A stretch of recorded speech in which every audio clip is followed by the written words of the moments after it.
नमस्कार साथियों, मैं संकल्प शर्मा विदिशा मध्य प्रदेश से नर्मदा प्राकृतिक फार्म के यूट्यूब चैनल नेचुरल फार्मिंग में डीजी पर आपका फिर से स्वागत करता हूं। कई साथियों ने रिक्वेस्ट किया था कि गेहूं की जो खेती है प्राकृतिक तरीके से उस पे एक पूरी सीरीज़ बनाई जाए। तो आज उस सीरीज़ का ये पहला वीडियो है जहां हम बात करेंगे कि गेहूं के खेत के लिए मिट्टी कैसी होनी चाहिए।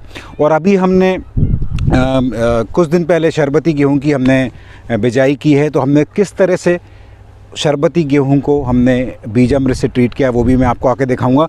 तो आप ये जो मेरे पीछे खेत देख रहे हैं ये करीब हमारे यहाँ का 5 बीघा है, तो करीब आप ये समझ लीजिए 2.5 एकड़ का ये खेत है।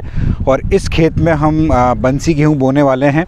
और मेरे सामने एक और खेत है, वहाँ हम शरबती गेहूं बो चुके हैं। तो ये जो आप मिट्टी आप देख रहे हैं, थोड़ा सा अगर आप क्लोजअप दिखाएं तो ये मिट्टी जो आप देख रहे हैं इस तरह से बारीक होनी चाहिए, क्योंकि ये इस तरह का जो एक डीमे है ये नहीं होने चाहिए आपकी मिट्टी में। क्योंकि गेहूं की अच्छी पैदावार के लिए जो खेत की मिट्टी है वो बिल्कुल मिट्टी जैसी भुरभुरी होनी चाहिए, मतलब बिल्कुल धूल जैसी होनी चाहिए। तो इसके लिए आप अच्छे से इसमें पलेवा करें। हम बड़े खुश, मतलब हमारे यहाँ बड़े फॉर्चुनेट थे हम लोग, किस्मत हमारी अच्छी थी कि हमारे यहाँ अच्छी खासी बारिश हुई है तो पलेवा नहीं करना पड़ा। पलेवा मतलब जो आप खेत में बोने से पहले आप जब खेत को गीला करते हैं ताकि खेत में नमी आ जाए, और उसके बाद जब उसमें बतर आती है तब उसके बाद हम उसकी सोइंग करते हैं। तो हमारे यहाँ अच्छी खासी बारिश थी, पलेवा करने की ज़रूरत नहीं पड़ी और हमने सीधे हमारे खेत को तैयार किया। तैयार करने से पहले मैं पहले भी आपको बताया हूँ कि आखिरी जुताई से पहले आपको अच्छी खासी मात्रा में घन जीवामृत की ब्रॉडकास्टिंग करनी है। तो करीब 1 एकड़ में आप कम से कम 1000 किलो घन जीवामृत आप डालिए गेहूँ की खेती में। और आगे मैं आपको दिखाता हूं कि किस तरीके से हमने गेहूं का जो बीज अमृत से कैसे उपचार किया।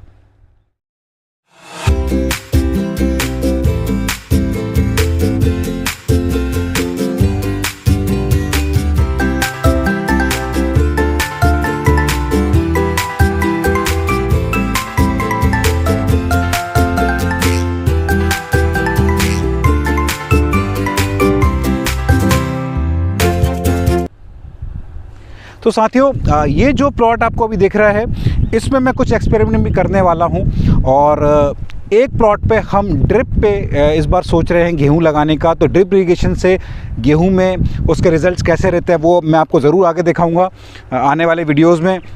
और कुछ हिस्से में हम SWI यानी सिस्टमेटिक वीट इंटेंसिफिकेशन की जो पद्धति है जिसमें मात्र 2 से 3 किलो बीज लगता है 1 एकड़ में, उसका भी हम कुछ छोटे से एरिया में एक्सपेरिमेंट इस बार करने वाले हैं। और उसका भी मैं रिज़ल्ट आपके साथ साझा करूंगा कि SWI पद्धति से अगर आप गेहूं करते हैं तो बीज कम लगता है और उसकी पैदावार कितनी होती है, उस पर हम एक डिटेल वीडियो आज हम आगे आपको बताएंगे। गेहूं की जो प्राकृतिक तरीके से जो आपको खेती करनी है उसमें आपको ये बात ध्यान रखनी है कि जो यूरिया की जो पूर्ति है वो आपको कैसे करनी है। क्योंकि केमिकल फार्मिंग में आप यूरिया डालते हैं, DAP डालते हैं, बट नेचुरल फार्मिंग में हम ये सब नहीं डालते हैं। तो इसका क्या एक विकल्प है, इसके ऊपर मैंने पिछले सीज़न में एक डिटेल एक वीडियो बनाया था। अगर आपने वीडियो नहीं देखा है तो ऊपर आपको आई कार्ड में लिंक मिल जाएगा। थोड़ा सा उसका मैं इस पॉइंट में इस वीडियो में भी आपको कवर करना चाहूँगा कि आप ऐसे खेत का चुनाव करें जिस खेत में आपने पिछले साल गेहूँ नहीं बोया था और उस खेत में आपने या तो कोई दलहनी फसलें जैसे चना है, मसूर है, मटर है, इस तरह की कोई अगर आपने फसलें बोई हो तो उस खेत का आप चुनाव करिए गेहूँ की खेती करने के लिए। और साथ में अगर आप हो सके तो रेस बेड पे आप गेहूं करिए ताकि आप गेहूं के साथ चने की इंटरक्रॉपिंग कर सकें। इस पर भी मैंने पीछे एक वीडियो बनाया था, तो उस पर भी अगर आपने वीडियो नहीं देखा ऊपर आपको आई कार्ड में लिंक मिल जाएगा, जहां मैंने डिटेल में हमारे कुछ किसान साथी हमारे खेत पर ट्रेनिंग के लिए आए थे तो मैंने उनको भी एक डेमोन्स्ट्रेशन करके दिखाया था कि किस तरह से आपको रेस बेड पे गेहूं की खेती करनी है। और अगर आप रेस बेड पे नहीं करना चाहते हैं गेहूं की खेती तो आपको 100 किलो गेहूं में करीब 1 किलो चना, आधा किलो धनिया, आधा किलो मेथी, ये सब मिक्स करके आपको बोना है। इसमें बस एक ड्रॉबैक ये रहता है कि ये सब जब आप हार्वेस्ट करेंगे तो चने के दाने आपके सारे मिक्स होके आएंगे। तो अगर आप हार्वेस्टर से करते हैं, अदरवाइज़ आप अगर चना पहले निकाल लेते हो तो ये समस्या आपको नहीं आएगी। तो ये एक बहुत अच्छा तरीका है प्राकृतिक खेती में यूरिया, नाइट्रोजन का उसकी पूर्ति करने के लिए। तो ये आगे मैं आपको दिखाता हूँ किस तरह से हमने सीड ड्रिल से हमारे शरबती गेहूं की हमने सोइंग की है।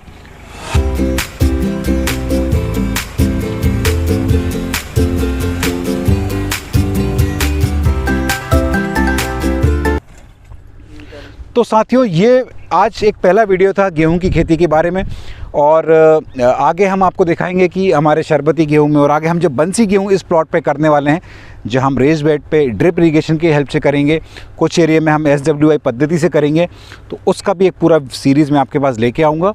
और ये जो शरबती हमने बोया है, ये आगे हम जो बंसी का ग्रोथ रहेगा कि इसका जर्मिनेशन कैसा रहा, कब आपको इसमें जीवामृत का स्प्रे करना है, कब आपको इसमें खट्टी छाछ का स्प्रे करना है, कब आपको फिर से इसमें घन जीवामृत की ब्रॉडकास्टिंग करनी है, इस बारे में हम डिटेल में बात करने वाले हैं। इसी नोट पर मैं आपसे विदा लेता हूँ। बहुत बहुत धन्यवाद।